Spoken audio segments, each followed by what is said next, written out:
buat gua di generasi ini dia adalah sebuah perlawanan sebenarnya. Perlawanan terhadap artifisialitas, kepura-puraan. Kebanggaan itu bukan apa yang menempel di tubuh lu, bukan apa yang lu pakai gitu. Bukan lu nongkrong di mana, bukan lu pergi kemana. Tapi kebanggaan itu adalah lu menjadi diri lu sendiri. Dan anak-anak ini menunjukkan pada kita, lu bisa bahagia kok dengan minum Nutrisari di pinggir jalan. Tapi jangan lupa pulang.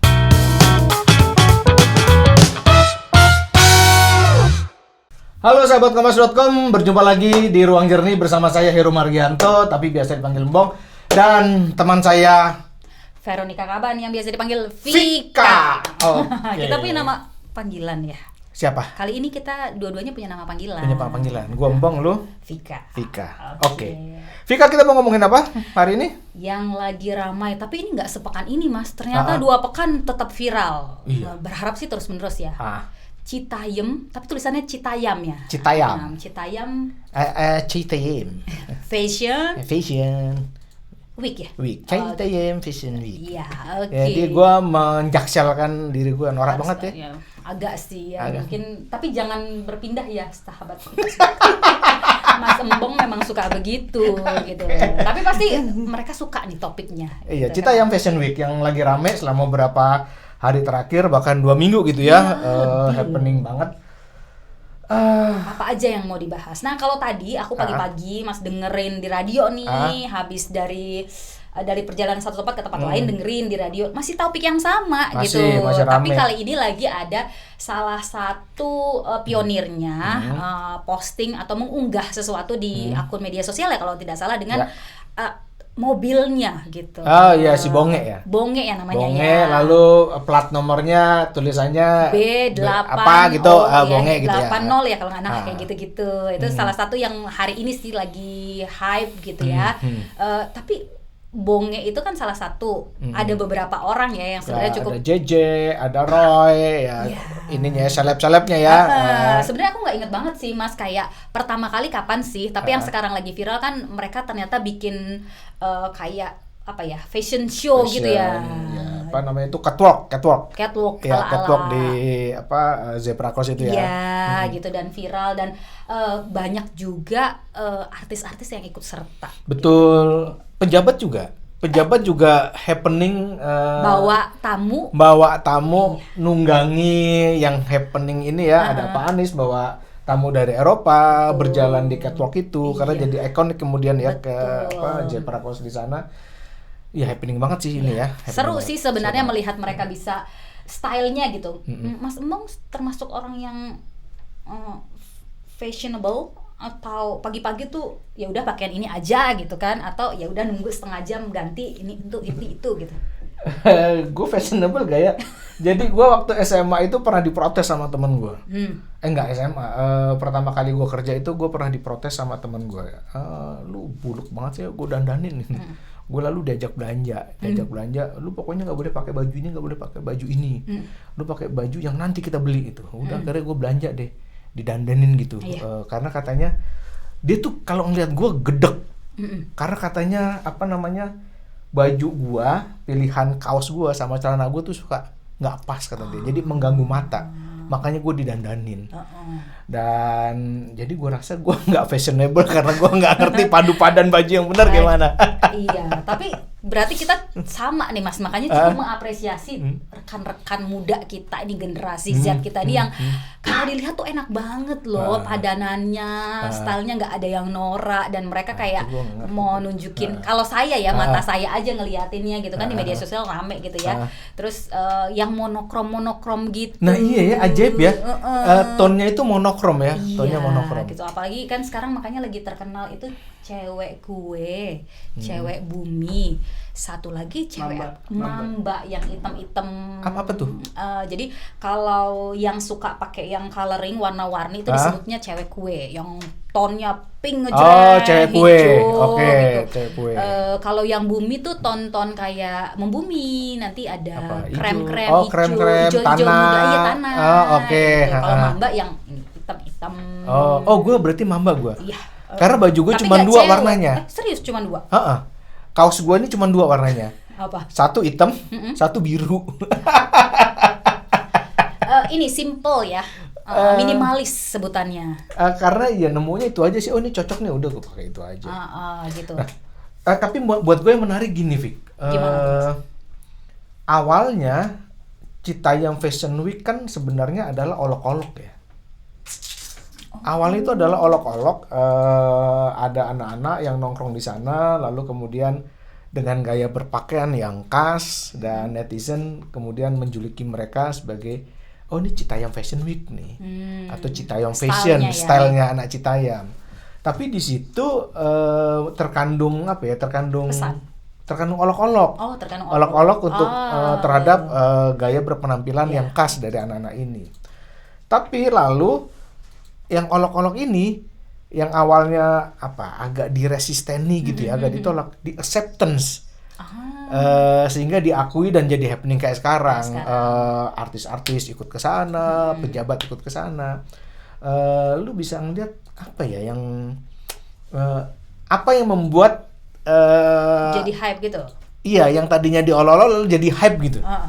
Kalau sebenarnya kan kalau saya memandangnya gitu ya Mas ya, kayak ngelihatnya tuh seneng satunya, karena satunya mungkin karena kita waktu itu era pandemi dan kemudian manusia itu kan suka banget berkomunikasi dan berekspresi ya pastinya gitu. Jadi itu salah satu ekspresi mereka gitu, bahwa ingin menyampaikan style mereka dan ada tempatnya gitu kan. Kalau baca berita kan ada yang bahkan menanggapi bahwa oh ya ini mungkin di daerah-daerahnya ruang terbukanya tidak nggak ada, tidak sekeren di Duku Atas itu, di Sudirman itu gitu, makanya dan akses ke situnya gampang, jadi mereka lah berkomunikasi di situ, kemudian mengekspresikan diri di situ. Kalau pertama kali saya lihat, oh iya seperti itu, walaupun agak-agak kadang-kadang suka khawatir gitu ya Mas gitu, bahwa karena tadi lagi-lagi saya bilang mereka kan anak muda gitu ya, anak muda itu pasti masih dalam masa sekolah, terus kalau tidak kuliah lah minimal seperti itu, yang kalau dilihat di generasinya tuh mereka masih butuh arahan banget gitu. Jadi ini sesuatu yang baik tapi perlu arahan. Nah kalau Mas Empong ngeliatnya gimana tuh, kayak apakah itu kan dulu ada ya namanya fenomena bukan sejarahnya dulu, pop culture, yang urban street gitu-gitu ya. Gue sebenarnya awalnya ngeliat ini sebagai fenomena orang liburan aja, orang liburan ke Jakarta. Jadi gue dari Bekasi, gue tinggal di Bekasi, gue pengen liburan ke Jakarta, gue mau ngeliat, ini keren gedungnya cakep gitu ya. Sama anak-anak itu juga barangkali ya fenomena liburan aja ke Jakarta, ngelihat tuh ada sesuatu yang beda dibandingkan tempat mereka di sana. Itu kan sama kalau buat gue kayak kita di Jakarta cuman lihat gedung-gedung, gue pengen lihat sawah, gue pengen lihat pemandangan indah, gue pengen lihat gunung, maka gue liburan ke puncak. Jadi tiap minggu tuh orang-orang Jakarta pada liburan ke puncak. Itu kan sebenarnya gue ngeliat fenomena yang sama aja gitu ya. Dan kemudian di puncak juga orang-orang Jakarta kan pakai style berubah. Iya, stylenya style gaya liburan, iya pakai topi macem-macem gitu. Terus pakai shawl lah gitu. Pakai shawl ya, orang sana juga kayaknya biasa-biasa aja, tapi Jakarta dengan gayanya sendiri tapi nggak jadi heboh gitu. Tapi yang ini orang liburan aja lalu jadi heboh. Lalu analisisnya jadi panjang. Wah, di sana kurang hiburan. Kurang hiburan.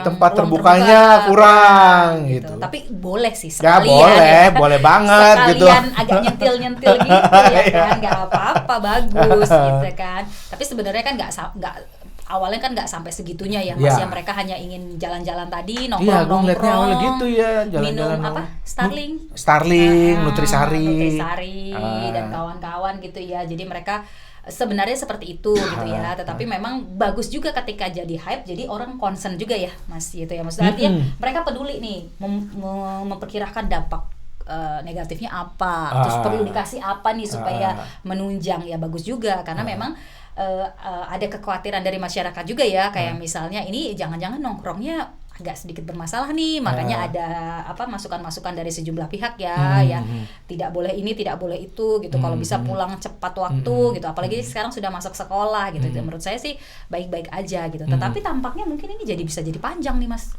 jadi sebuah fenomena yang panjang gitu. Kalau Mas gue berharap sangat panjang loh.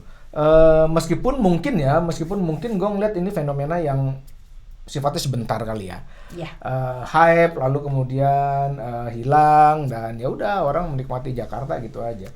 Tapi gue sebenarnya berharap ini jadi fenomena yang panjang. Kenapa? Karena di sini gue melihat ada kekuatan pesan yang sangat menarik yang ditampilkan oleh generasi ini, anak-anak ini gitu. Di Jepang itu ada Harajuku. Di Kongo itu ada Lasape namanya. Harajuku itu kan sama ya, gaya berpakaian yang khas dari anak-anak muda di tahun, kalau nggak salah tahun 80-an ya. Kalau nggak salah di tahun 80-an itu semacam apa? Kalau gua nggak salah ya, nanti dikoreksi, semacam pemberontakan terhadap ketradisionalan gaya hidup masyarakat orang tuanya gitu ya.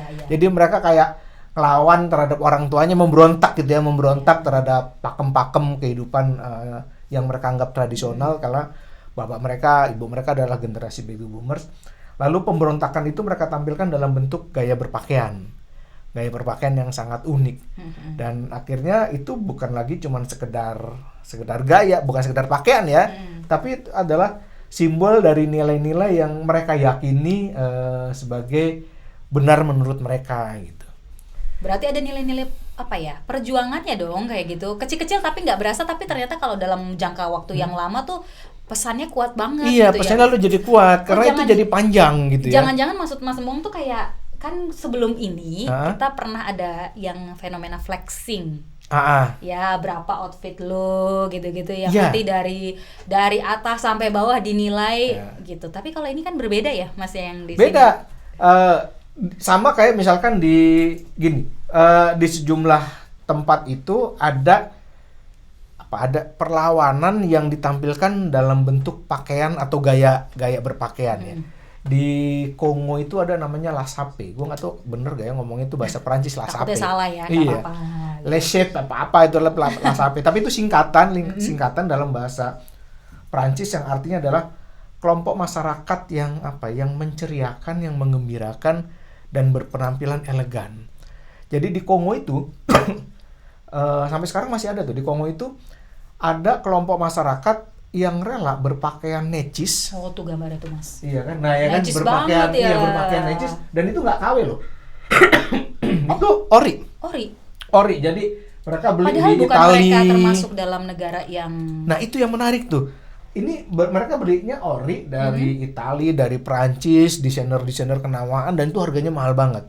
Dan untuk bisa beli ini, mereka tuh rela nggak makan, mereka rela puasa demi bisa berpenampilan kayak gini. Penampilannya seolah-olah mereka necis, tajir gitu ya, padahal enggak, mereka hidupnya susah. Tapi dengan ini mereka mau menunjukkan kegembiraan. Ini juga sebagai simbol perlawanan terhadap situasi Kongo yang banyak sengketa, banyak konflik gitu ya. Ini seperti upaya kegembiraan instan gitu ya, kegembiraan instan. Kalau orang yang nggak tahu, kesannya kayak poya-poya, kayak gitu. Padahal ternyata ada pesan di balik itu. Ada pesan di balik itu. Dan mereka itu memberi inspirasi pada masyarakat. Jadi kelompok ini, kalau gue nggak salah, ini dihormati nih sama kelompok masyarakat. Karena dia membawa kegembiraan, karena dia memberikan harapan gitu ya, dia menghibur dan cinta damai. Jadi kalau kaitannya sama Citayam tadi apa, Mas? Maksudnya kalau bisa dia juga membawa pesan. Iya. Nah, gue berharap bahwa Citayam Fashion Week ini gerakan yang berkepanjangan gitu ya, dan bisa menginspirasi banyak orang, karena buat gue di generasi ini dia adalah sebuah perlawanan sebenarnya. Kalau buat gue ngeliat ya, perlawanan terhadap apa? Perlawanan terhadap artifisialitas. Artifisialitas tuh kepura-puraan atau kepalsuan. Anak-anak ini di mata gue sangat orisinal. Pernah ada masa kita merasa menjadi keren, ya nggak? Kalau kita serupa dengan anak Jaksel. Dengan outfit tertentu, dengan harga tertentu, dengan sepatu tertentu, dan nongkrong di tempat tertentu. Jadi kalau lu cekak, gitu, lu akan mengupayakan diri lu untuk tampil dengan pakaian tertentu, entah KW atau enggak gitu ya, pokoknya mereknya tertentu. Dan lu nongkrong di kafe-kafe dengan segelas kopi harga berapa, itu kekerenan gitu ya. Atau yang sekarang ini lagi rame itu adalah flexing. Flexing itu apa? Pamer kekayaan ya. Jadi gue naik pesawat mewah, ada pesawat pribadi, atau gue mewah. liburan kemana, status gue, harga diri gue itu ditentukan dari apa yang menempel di tubuh gue. Dan apa yang gue lakukan, pergi kemana, naik apa, itu menentukan status sosial gue gitu ya. Dan kemudian era-era flexing ini kan kemarin sempat rame seleb-seleb Instagram yang flexing lalu bermasalah dan akhirnya masuk penjara gitu. Nah, dan parahnya diikutin beberapa generasi parahnya lain ya kan, gitu kan. Dan banyak orang yang melihat Instagram itu seperti menggadaikan harapan mereka. Dan itu adalah kenyataan yang harus dicapai. Itu, gitu ya. Maka yang ditampilkan di Instagram itu juga artifisial.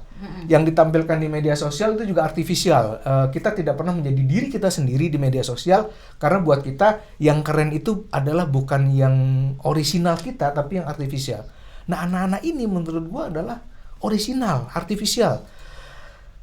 Ada banyak tuh videonya di media sosial ya. Mereka nggak malu tuh bilang sepatu lu harga berapa? 100.000. Outfit lu, celana lu berapa harganya? 80.000. Kaos lu berapa harganya? Ya 136.000. Tidak malu menjadi apa adanya, tidak malu menjadi miskin, tidak malu menjadi diri mereka sendiri. Maka menurut gua seandainya gerakan ini menjadi sebuah gerakan yang panjang gitu ya, sebagai bentuk perlawanan terhadap artifisialitas dan kepura-puraan, maka menjadi diri sendiri itu adalah kebanggaan. Kebanggaan itu bukan apa yang menempel di tubuh lu, bukan apa yang lu pakai gitu, bukan lu nongkrong di mana, bukan lu pergi kemana, tapi kebanggaan itu adalah lu menjadi diri lu sendiri. Dan anak-anak ini menunjukkan pada kita menjadi diri sendiri itu tidak memalukan.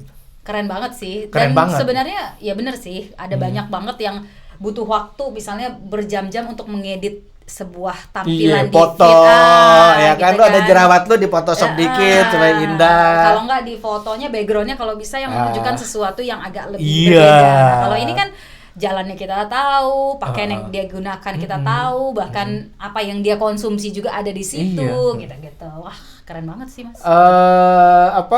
Dulu pernah ada masanya yang keren itu adalah ketika lu minum kopi tertentu, lu nongkrong di kafe tertentu gitu.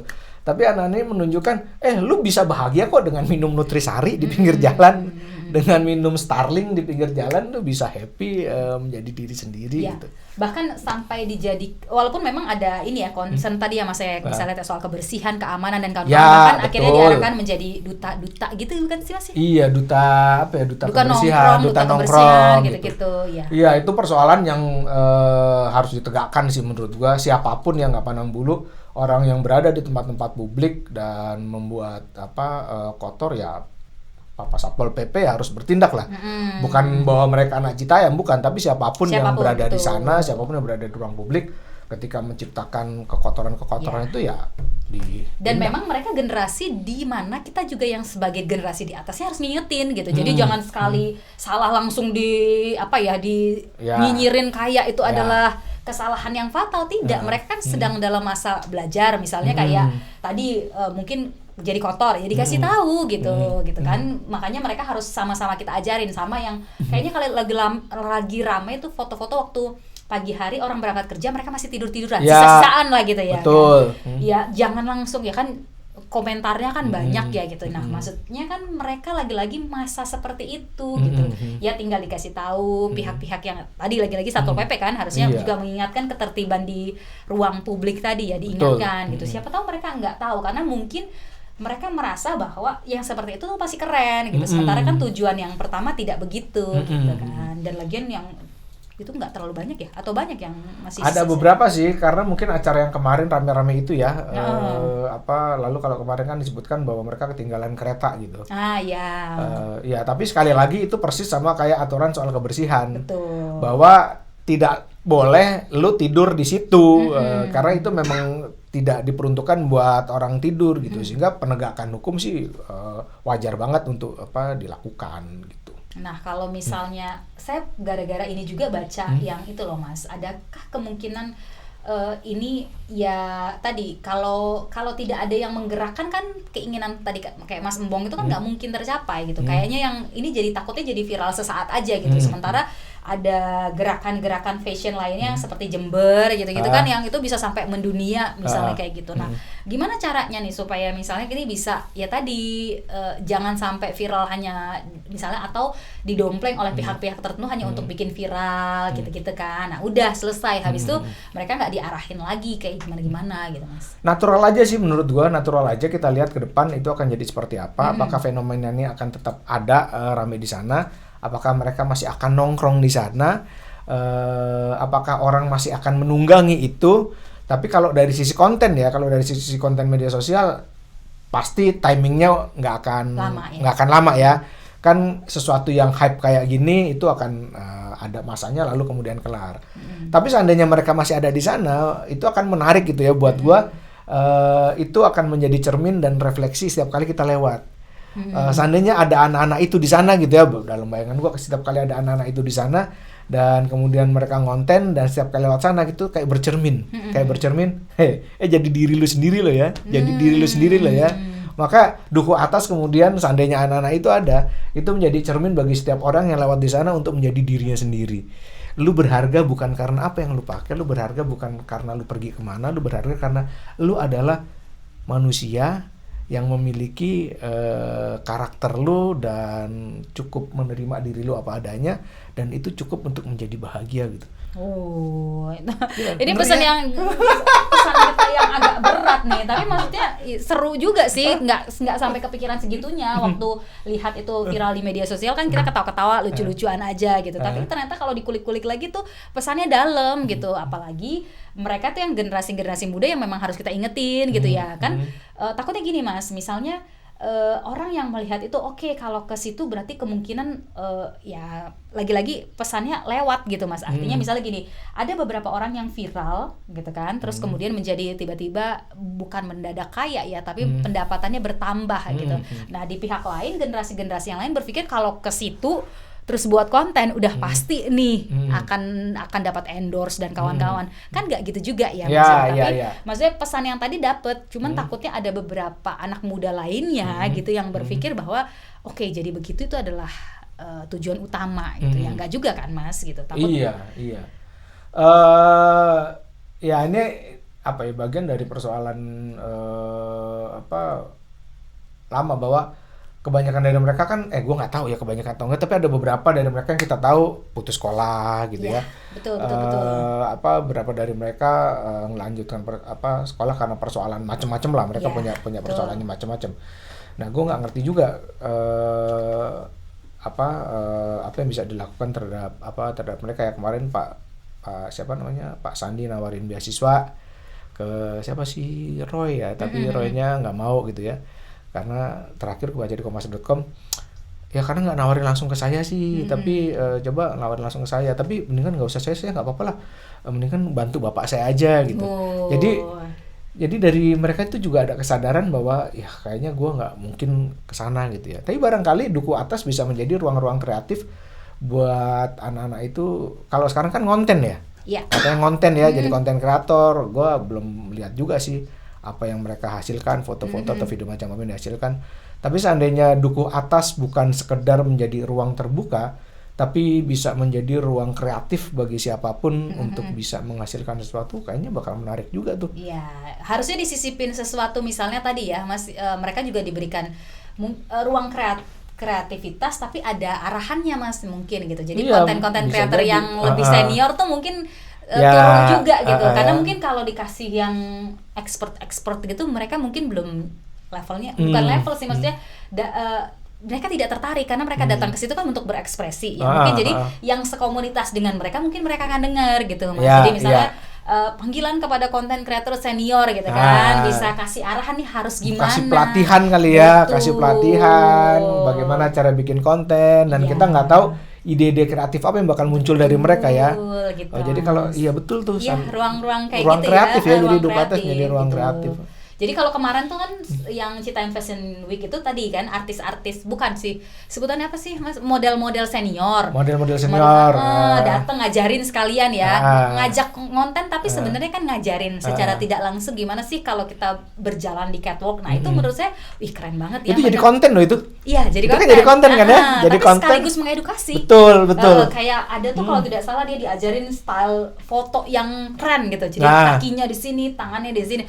Menurut saya itu cara belajar yang baik. Menarik tuh ya. Nah, jadi turun lagi konten creator yang lain gitu, fotografer, videografer, modelnya atau hostnya sekalian ya ngajarinnya secara tidak langsung gitu sih. Itu kayaknya makin terarah ya. Iya. Kita belajar sekaligus jadi konten. Betul. Dan itu kemudian menghasilkan uang.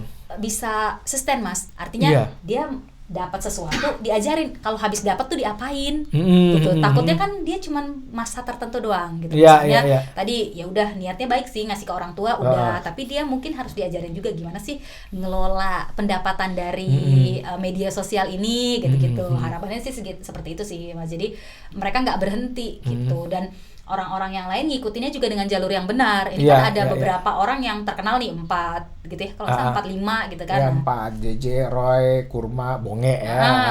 4, itu populer. Kan harapannya sebenarnya banyak orang dengan stylenya yang berbeda-beda gitu kan. Bahkan fotografernya juga jadi populer di sana kan. Iya. Kita juga bahkan warga juga ikut terhibur sebenarnya di situ kan. Ada yang bahkan udah datang ke situ untuk lihat-lihat ya. Lihat-lihat, foto-foto, bikin konten. Iya, gitu. Jadi kayak ruang belajar gitu ya. Ruang berkreasi sekaligus ruang belajar. Itu bagus juga sih gitu ya. Karena memang kan kalau saya tarik lagi ke generasi tadi, Mas, generasi mereka itu kan sangat dekat dengan media sosial, teknologi internet, gitu-gitu. Jadi mudah sekali terinfluence dengan hal-hal seperti itu, gitu. Jadi kalau misalnya nanti tidak diarahkan, kan kontennya jadi kemana-mana, Mas, gitu. Jadi tidak terarah, gitu. Sementara ada beberapa, misalnya kalau kita bilang YouTuber, terus dia masuk ke manajemen tertentu, ya stabil gitu Mas, gitu. Karena dia diarahin jangan begini, jangan begitu, sekaligus dididikan. Nah, kalau mereka ini gimana tuh? Apakah tetap sendiri aja, berupaya sendiri, nyoba-nyoba sendiri gitu kan? Iya, jadi liar, nggak terarah gitu ya. Ruang-ruang kreatif yang bermanfaat akan lebih oke ya. Ya, gitu. Ruang kreatif ini bukan yang pertama sebenarnya kan Mas di Indonesia ini. Ada sih beberapa tempat yang dimaksudkan kayak gitu ya. Misalnya kayak gitu, identik juga M Block ya dulu ya. Sekarang M Block, dulu Blok M. Nah, Blok M itu dulu juga tempat nongkrongan loh. Jadi ini bukan fenomena baru loh. Aduh, gue jadi ngerasa tua gue. Ketahuan, aku baru mau ngomong. Ketahuan masanya ya kan. Di tahun 90-an ketika gue SMA, Blok M itu jadi ini sama kayak Duku Atas ini. Lu belum menjadi anak gaul kalau lu belum berada di situ. Tapi yang levelnya kelas atas atau yang sebenarnya nongkrong asik aja gitu Mas gitu. Blok M itu bakal lokasi mejeng singkatannya. Tapi kalau lu kesana lu harus kalau gua ngerasa ya zaman itu ya, zaman gua SMA ya, gua suka minder tuh. Karena gue tidak bisa bergaya seperti orang-orang yang buat gue gila keren ya. Keren dari penampilannya, keren dari sepatunya, keren dari bajunya gitu. Gue nggak tahu juga aslinya mereka begitu atau enggak ya, gue nggak tahu. Tapi zaman itu gue minder tuh berada di situ. Ya gue tidak memiliki kepercayaan diri seperti ini teman-teman anak-anak ini gitu ya. Gue nggak punya kepercayaan diri itu. Jadi gue berada pada posisi yang minder, cuman batin, wih keren ya kalau bisa gitu ya. Itu nongkrongnya itu loh di mana? Di Blok M di depan mall. Dulu ada Blok M Mall. Blok M Mall tuh keren banget dulu. Orang pada nongkrong di depan. Atau di sekitar itulah ada ada Aquarius kalau nggak salah zaman itu ya, toko kaset. Itu juga salah satu tempat tongkrongan. Di tahun 80-an seingat gua Melawai juga jadi barometer gaul. Pernah denger sih Mas. Melawai. Karena saya belum lahir tuh Mas. Bercanda ya, mohon maaf gitu. Melawai itu pernah jadi barometer gaul. Kalau lu belum kesana lu nggak jadi anak gaul. Atau di awal tahun 2000-an tuh ada Parkit. Parkir Timur. Parkir Timur tuh kalau malam tuh rame banget. Bukan siang, kalau sekarang siang ya. Kalau parkir itu malam. Nah, malam itu tempat ini bukan komunitas kan bukan? Komunitas. Seingat gua itu salah satu ini bukan fashion show tapi ajang pertunjukan mobil-mobil modifikasi. Wah, lu kalau lu ke sana itu berisik banget karena musik-musik di setel dari mobil. Jedung gitu ya. Wah, mobilnya keren-keren. Dan ya itu indikator barometer orang gaul tuh kalau misalkan ke sana. Nah, sekarang ada lagi nih ya. Kalau sekarang, tapi yang menarik sekarang ini barometer gaul bukan dari anak-anak Jakarta, tapi dari suburban, dari tetangganya, bukan hanya dari Citayam sih. SCBD kan? SCBD, Sudirman, Citayam, Depok, SCB Bojonggede dari suburbannya Jakarta ya, para kota-kota penyangga di sana. Dan bukan hanya di sana aja sih.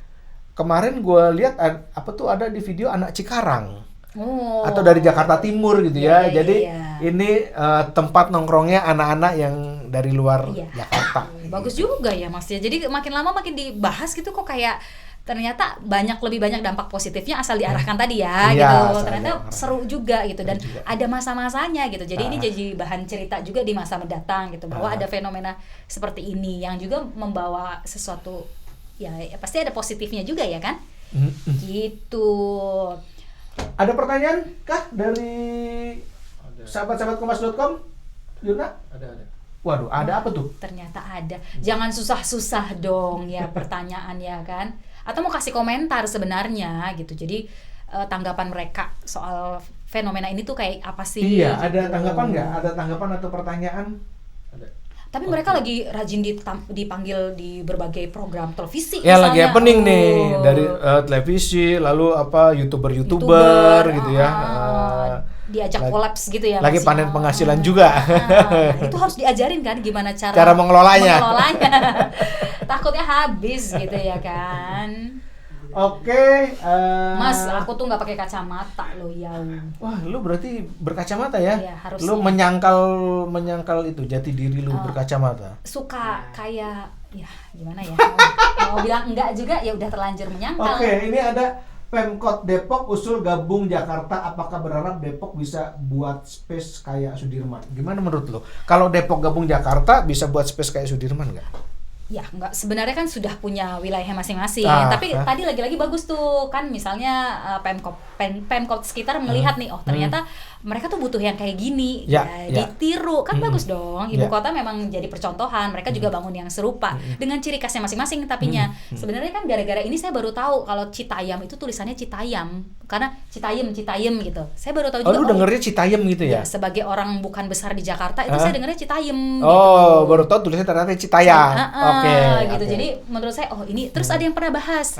Ada apa sih di Citayam? Nah, gitu saya juga baru tahu Citayam itu seperti ini gitu. Nah, kalau dia punya tempat-tempat ruang terbuka hijau terus dengan ciri khasnya yang masing-masing kan unik ya. Iya. Gitu. Dan menurut gue sih Depok tidak perlu gini. Untuk membuat ruang terbuka di kotanya, Depok tidak perlu menunggu gabung Jakarta gitu. Iya. Tiap-tiap daerah penyangga punya kewajiban untuk membuat ruang-ruang terbuka, membangun ruang terbuka sebagai tempat ekspresi masyarakat di sana gitu ya. Jadi nggak perlu menunggu gabung Jakarta baru akan ruang terbuka atau nanti ketika gabung Jakarta akan didorong tercipta ruang terbuka. Rasanya sih tanpa perlu menunggu itu, tiap daerah punya kewajiban ya, pemerintah daerah punya kewajiban membangun ruang terbuka buat masyarakatnya gitu. Betul. Ya. Lagi pula memang ruang terbuka itu kan salah satunya untuk titik kumpul ya Mas. Misalnya Sabtu titik Minggu, kumpul, gitu. Betul. Sore-sore. Ya, sore-sore. Gitu. Ya, jadi sebenarnya itu memang suatu kewajiban kan, nggak mungkin kita cuman main di sekitaran kita karena pada habitatnya kan anak-anak kecil tuh selalu dari kecil sampai remaja tuh ya ngumpul gitu. Jadi bagus banget kalau mereka punya masing-masing sih, Mas, nggak usah nyatu juga kan nggak apa-apa. Tapi sebenarnya gue nggak tahu beneran ada gak sih di Depok itu kayak gitu, nggak ada ya. Di Citayam mungkin nggak ada juga ya. Ada warga Citayam sini? Lu Citayam ya? Nggak ada ya? Nggak ada ya ternyata, nggak ada ruang terbuka yang sebegitunya gitu ya. Oke. Sebenarnya ada lagi yang satu yang dibahas juga, Mas, sebenarnya ruang terbuka di Jakarta ini memang kan bukan terlihat aja sih, memang nyaman gitu dengan trotoar yang besar gitu. Dan sementara di daerah-daerah pinggiran tuh orang jalan aja udah males gitu, entah ya udah menyempit atau nanti kejeblos lah atau segala macam gitu kan. Jadi sebenarnya ini Pemkotnya juga bisa berkaca, oh orang bisa cepat nyaman ya dengan situasi yang seperti itu, dilebarin dikit, dikasih ruang dikit gitu ya kan. Terus habis itu orang nongkrong aja gitu, yang positif kan. Betul. Gitu. Kemarin itu gue baca berita kalau nggak salah Jakarta termasuk warganya yang malas jalan kaki gitu ya. Tapi kan riset 2000 berapa Mas? Nah, tapi yang menarik buat gue gini, kita itu orang Jakarta malas jalan kaki, atau ruang buat jalan kakinya nggak nyaman. Tuh. Kalau seandainya jalan tempat ruang kakinya nyaman gitu ya, itu akan enjoy aja ya. Gue berapa kali liputan ke luar negeri gitu ya, ke Eropa, dan happy banget gitu jalan kaki karena tempatnya enak, besar. Sebelum Jakarta kayak sekarang itu kan nggak nyaman banget jalan kaki. Di tempat gue itu, di komplek gue, mau jalan kaki juga nggak enak karena tadinya trotoar itu jadi tempat dagang. Jadi nggak bisa buat jalan. Iya, betul. Ya lu kalau mau jalan lu barengan sama motor, mobil gitu tuh jadi nggak nyaman. Selain itu tempat dagang, terus kedua penyempitan, yang ketiga pencahayaannya. Iya, jadi sebenarnya kita nggak. Jadi kalau memang ada ruang-ruang seperti itu, mungkin kita akan lebih terbiasa ya, Mas, mau jalan, mau nongkrong di tempat yang lebih aman gitu ya. Iya. Jadi orang tuanya juga nggak khawatir. Betul. Kemana gitu kan? SCBD ya udah pasti sekitar situ kan, nggak ada hal-hal yang aneh-aneh lagi gitu. Tapi jangan lupa pulang. Jangan tidur di situ di ya, trotoar karena ruang terbuka itu bukan buat tidur. Bukan buat tidur, tapi buat kita menikmati tempat yang terbuka, bisa bertemu sama siapa saja, dan yang paling penting adalah menjadi diri sendiri. Itu pesan terakhir, Mas. Oh, bukan pesan, bahasanya kok pesan terakhir ya. Maaf. Gua kayak mau pergi.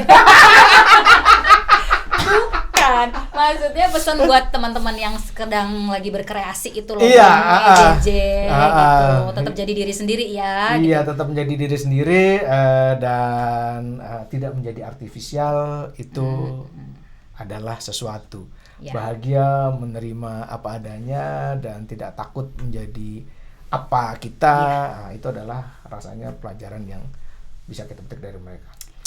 Oke. Hari ini jernih sekali dan mencerahkan sekali. Semoga ini menjadi sesuatu yang jernih hari ini. Sampai jumpa teman-teman kompas.com. Bye. Saya Embong. Bye. Dan teman saya Vika. Sampai ketemu. Bye.